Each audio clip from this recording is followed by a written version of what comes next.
Bueno, mi nombre es Carolina Toledo. Eh, yo soy licenciada en enfermería, la primera universitaria en mi familia. Actualmente estoy realizando el profesorado para poder enseñar esta profesión que amo. En esta presentación voy a recorrer la historia educativa de mi familia a lo largo de distintas generaciones, vinculándola con los contextos políticos y sociales de cada época. El objetivo es mostrar cómo las decisiones estatales afectan las trayectorias individuales. Las trayectorias educativas no son lineales ni individuales. Están atravesadas por decisiones políticas, condiciones estructurales y luchas colectivas. A partir de mi árbol genealógico, analizo cómo el contexto histórico influyó en la educación de mi familia. Bueno, en los años entre 40 y 50, mis abuelos, Trifón Toledo y Yarmina López, cruzaron la primaria, en un contexto atravesado por golpes militares y tensiones entre educación laica y religiosa. La educación no se concebía como un privilegio, se concebía como un privilegio, perdón, no como un derecho. Las condiciones económicas y roles de género limitaron su escolaridad. Vysotsky, acá la podemos traer, la cual indica que un abordaje histórico enriquece el análisis de cómo ha llegado hoy en día la educación. Y Paglianiti, el texto analiza la construcción histórica del derecho a la educación y destacando la controversia de quién debía ejercerlo, si la iglesia, la burguesía o el Estado. Y en esta época estaba esta controversia y esta lucha y puja de poderes. En los años 70, mis padres estaban realizando o intentando realizar la primaria. Durante la dictadura, mis padres se enfrentaron a un clima de violencia institucional y pobreza, aunque la educación era un derecho, en la práctica fue vulnerado por el contexto represivo y excluyente de estos años. Eh, Silvia Barco desarrolla que las políticas educativas son contextualizadas como intervenciones estatales que impactan directamente en las condiciones de vida de la población. Se propone la necesidad de una política educativa democrática que priorice la educación como un derecho social, que bueno, claramente también aquí en mis padres no pudieron cumplir.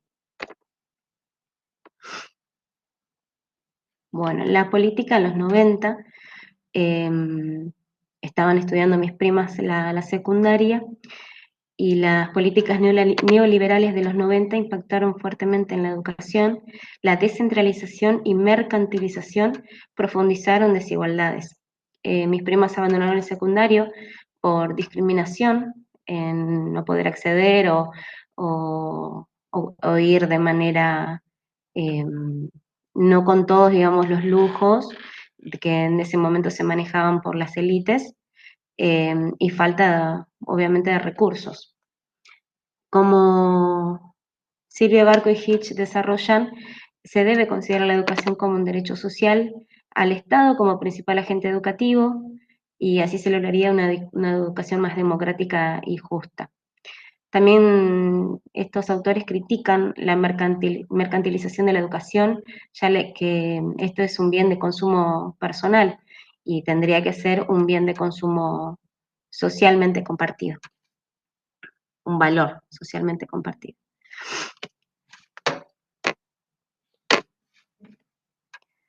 Bueno, en 2015 mis hermanas terminaron el secundario gracias a un programa de inclusión que es el Plan Fitness.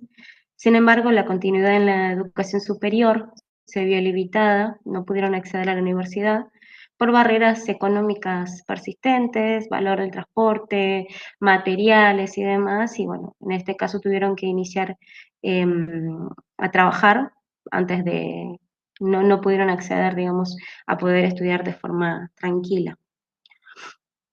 Por ejemplo, bueno, aquí Amar critica el enfoque de habilidades individuales y la adaptación del mercado laboral incierto en lugar de abordar desigualdades estructurales que sucedió aquí.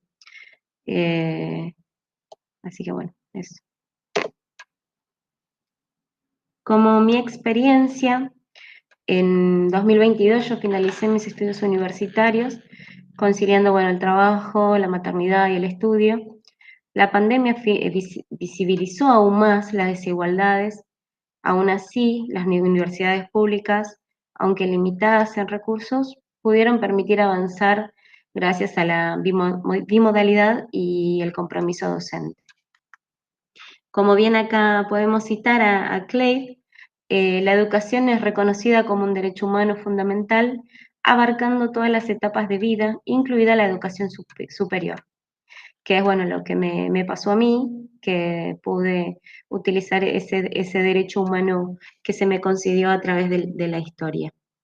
También, bueno, Steinman acá tendría que ver, ya que destaca los nuevos desafíos que trajo después la pospandemia, eh, de la virtualización de la enseñanza y la bimodalidad, que se ha convertido, bueno, en un tema relevante. Como reflexiones finales, podemos decir que educar no es solo transmitir información, es formar sujeto crítico, comprender la historia educativa de mi familia, me ayudó a entender las tensiones del sistema y el rol clave de los trabajadores y la política, las políticas públicas.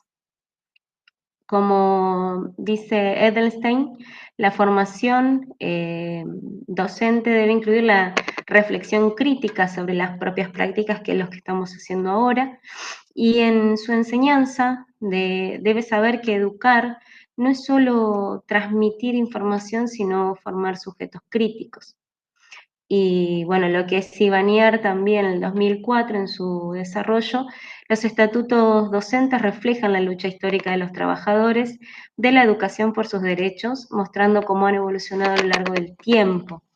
Esto lo traigo aquí, más que nada porque, bueno, todos estos años hubo muchas luchas por los derechos de los trabajadores de la educación y más en estos últimos tiempos también, que es lo que lograron también obtener por las luchas de muchos años.